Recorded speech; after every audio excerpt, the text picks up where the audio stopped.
শুভ সন্ধ্যা। এই সন্ধ্যায় পাখির ডাক। সন্ধ্যাবেলাটা আসলেই খুব সুন্দর। এমনও কিছু মানুষ আছে আর কখনো সন্ধ্যা দেখতে পারবে না, সকাল কখন হবে সেটাও জানবে না। আমরা কত কিছু নিয়ে বড়াই করি, তাই না? কিন্তু চিন্তা কি করি যে প্রতিটা মানুষ আমাদের মতো যারা ছিল তারা চলে গেছে, আমরাও একদিন চলে যাব।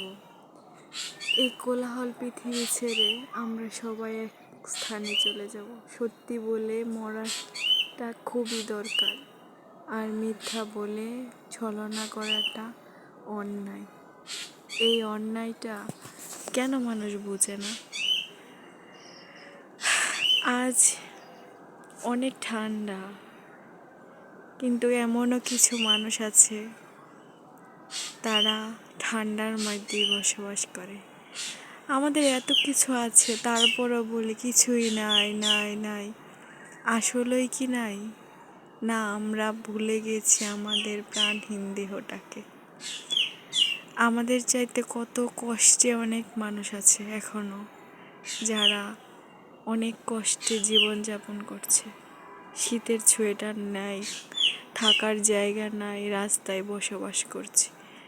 আর আমরা কত না অভিনয় করতে পারি যে আমাদের এটা নাই, সেটা নাই, এটা নাই, সেটা নাই, মানে বলতেই থাকি। কিন্তু যাদের কিছু নেই তারা কিন্তু বলে না যে আমাদের নাই। তারা একটুতে অসন্তুষ্ট হয় না, সন্তুষ্ট হয়। তারা এইটুকুকে অনেক কিছু মনে করে। এই কোলাহল পৃথিবী ছেড়ে একদিন আমাদের সব সময় সব কিছু ছেড়ে চলে যেতে হবে। কিন্তু আমরা বেঁচে থাকার জন্য প্রতি মুহূর্তে আমাদের চাইতে খারাপ লেভেলের মানুষগুলো কত কষ্টে শীতে জীবনযাপন করছে। এমন এলাকা আছে যেগুলোয় প্রচুর শীত, তারা ঠান্ডায়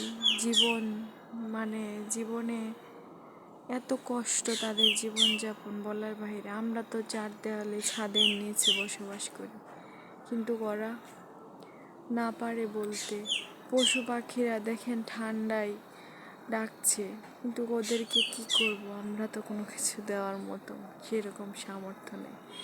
কিছু মানুষ আছে প্রাণীদেরকেও তাদের প্রতিটা ঘরে যদি প্রাণীদের থাকার জন্য এক সাইডে একটু করে বসবাস করার জন্য একটু জায়গা দিত, তাহলে তারা ওই শীতের দিন বাঁচতে পারতো ভালোভাবে। কিন্তু এটা আমরা করি না তো। আমরা সবাই স্বার্থ নিয়ে চলাফেরা করি। আমরা আসলে স্বার্থপর, এটা মানি বা না মানি, এটাই সত্যি। ভালো থাকবেন, আল্লাহ হাফেজ।